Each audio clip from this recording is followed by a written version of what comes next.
Halo, selamat sore. Assalamualaikum. Ketemu lagi dengan saya, Dr. Pot. Pada sore hari ini, saya ingin menjawab banyak pertanyaan di kolom komentar tentang penyakit apa saja yang boleh divaksin dan penyakit apa saja yang tidak boleh divaksin. Ya, nanti saya bacakan satu persatu ya. Saya akan menjawab dengan rekomendasi PAPDI, Ikatan Dokter Penyakit Dalam Indonesia, yang dikeluarkan pada bulan Maret tahun 2021 ini ya, yang terakhir ya. Yang pertama, ada pertanyaan, gimana dok saya memiliki penyakit autoimun? Saya memiliki penyakit lupus misalnya, apakah boleh saya vaksin?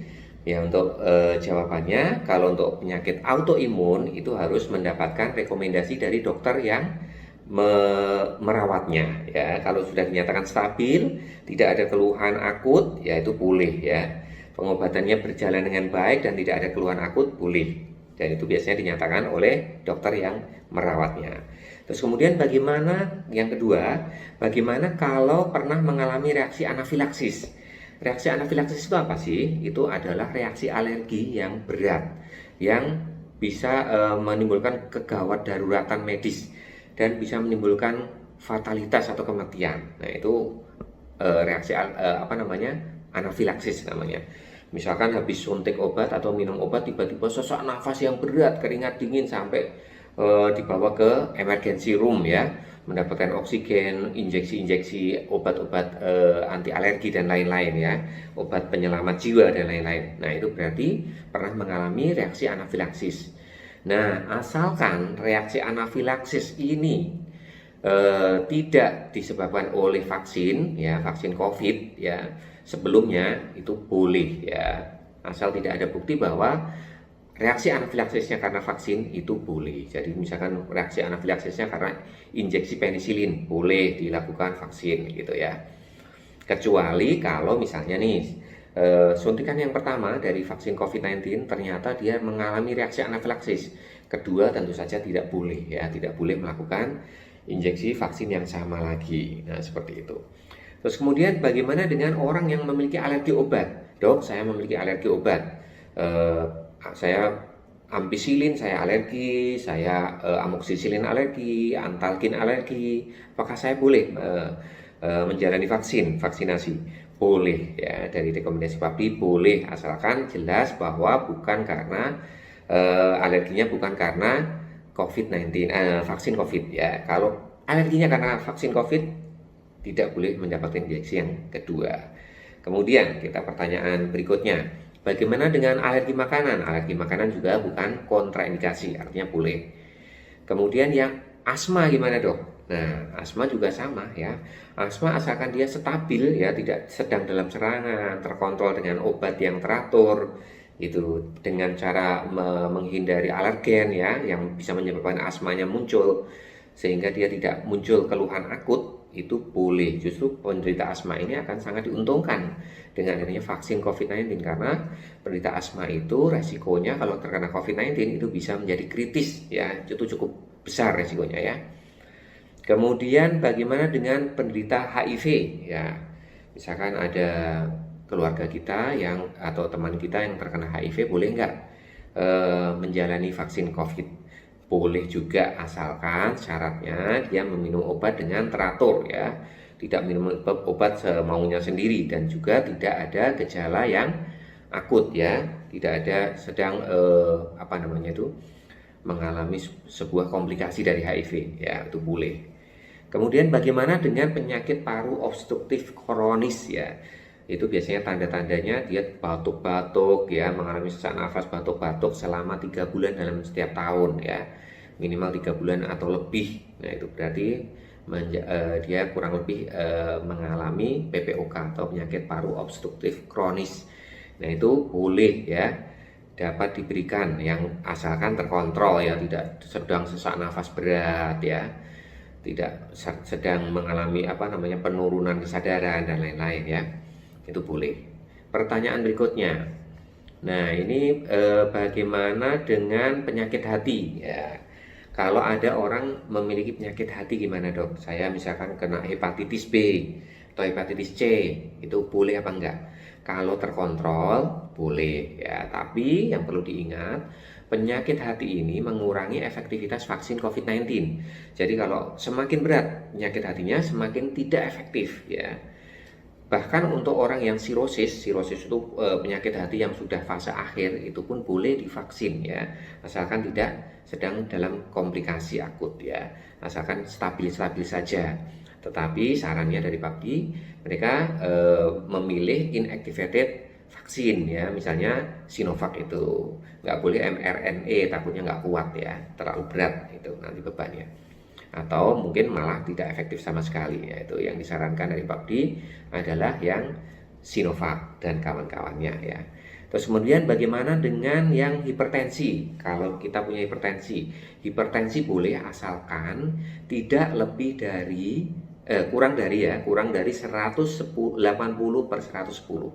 Jadi kalau kurang dari 180/110 boleh ya, 170/90 boleh, 170/100 boleh ya. Terus kemudian bagaimana dengan orang yang memiliki penyakit ginjal, gagal ginjal kronis? Nah, untuk penyakit gagal ginjal kronis ini, baik yang menjalani cuci darah maupun yang tidak cuci darah, itu justru mereka disarankan untuk vaksin COVID-19 ya, asalkan tidak sedang dalam komplikasi akut ya, stabil, tidak ada keluhan ya, tidak ada sesak nafas, tidak ada penurunan kesadaran dan lain sebagainya ya, itu boleh ya. Bahkan mereka ini penting, kenapa? Kalau resiko dari vaksin itu kecil ya, sedangkan resiko ketika dia terkena infeksi COVID-19 itu sangat besar, resikonya menjadi kritis dan fatal itu besar banget ya. Makanya mereka justru akan diuntungkan dengan adanya vaksin COVID-19 ini. Terus kemudian pertanyaan berikutnya, penyakit gagal jantung gimana kalau memiliki gagal jantung? Jadi dia jalan kaki biasanya sesak nafas, kaki bengkak. Nah, kalau dia terkontrol dengan obat, kakinya udah nggak bengkak lagi, sesak nafasnya udah berkurang banyak, sudah bisa menjalani kegiatan sehari-hari, boleh ya gagal jantung. Kemudian bagaimana dengan dok, saya ini punya penyakit koroner, saya sudah pasang ring 2, boleh nggak? Kalau kondisinya stabil, sudah dipasang ring, udah membaik, tidak ada keluhan lagi, bahkan sudah bekerja dengan normal, boleh ya, boleh. Kemudian bagaimana dengan penyakit kencing manis? Penyakit kencing manis juga boleh asal sedang stabil, tidak sedang dalam komplikasi metabolik dari penyakit kencing manis. Kemudian hipertiroid atau hipotiroid boleh apa enggak kalau memiliki penyakit itu? Kalau sudah stabil juga boleh. Biasanya dengan pengobatan ya, dengan pengobatan mereka akan stabil, keluhan-keluhan menghilang, itu boleh ya. Nodul tiroid, ada benjolan di tiroid, boleh apa enggak? Ya, itu juga diperbolehkan asal tidak ada keluhan ya. Bagaimana dengan kanker darah? Ada kanker darah, ada kanker tumor padat, kelainan darah seperti talasemia ya, hemofilia dan lain-lain, itu harus melalui rekomendasi dari dokter yang merawatnya ya, minta dokter penyakit dalam yang merawatnya apakah boleh apa enggak ya. Kalau boleh berarti silahkan lanjut gitu. Kemudian yang terakhir penyakit psikosomatis ya. Penyakit psikosomatis itu orangnya gampang stres, itu sebenarnya dengan mudah harus diberi penjelasan dulu ya, harus mantap. Nanti kalau dia sudah tidak stres lagi, dalam kondisi yang baik, yang stabil, tidak depresi, itu boleh juga dilakukan vaksin. Terus kemudian pertanyaan berikutnya, bagaimana kalau misalnya nih penyintas itu seberapa lama? Di video sebelumnya sudah saya jawab sebenarnya 3 bulan ya, sarannya 3 bulan setelah sembuh itu boleh melakukan vaksin. Kalau lebih cepat gimana? Ya kalau sarannya sih nunggu 3 bulan biar antibodinya agak turun sedikit, biar nggak mubazir ya. Tuh. Tapi kalau misalkan lebih cepat, saya belum tahu ya jawabannya. Saya nggak berani merekomendasikan di luar itu ya. Terus kemudian ada pertanyaan terakhir, itu kalau misalnya nih mendapatkan suntikan yang pertama, terus suntikan yang kedua 2 minggu kemudian ternyata nggak bisa gitu, mundur 3 minggu atau 4 minggu boleh nggak? Boleh ya, batasnya kurang lebih 28 hari untuk Sinovac ya. Itu disarankan 21 hari boleh, 28 hari boleh. Di atas itu efektivitasnya belum teruji seberapa banyak ya.